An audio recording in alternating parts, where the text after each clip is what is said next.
you for visiting TableLinensforLess.com. I'm going to show you today how to fold a 4-leaf clover out of our 17 by 17 SimplyPoly NPCLR emerald green napkin. Start by folding each corner into the center.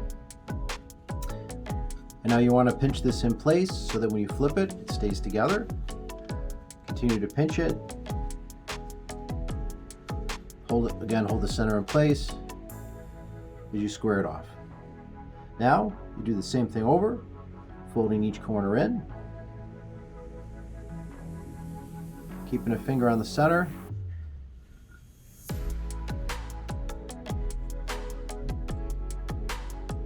Last step, you go behind the corner and pull out the previously folded in corner. This creates the petal of the clover.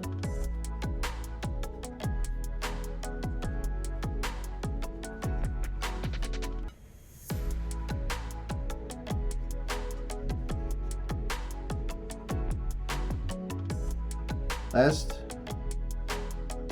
shape it, and you have your 4-leaf clover. Again, this is our NPCLR 17 by 17 SimplyPoly napkin in emerald green. Thanks for visiting and have a great day.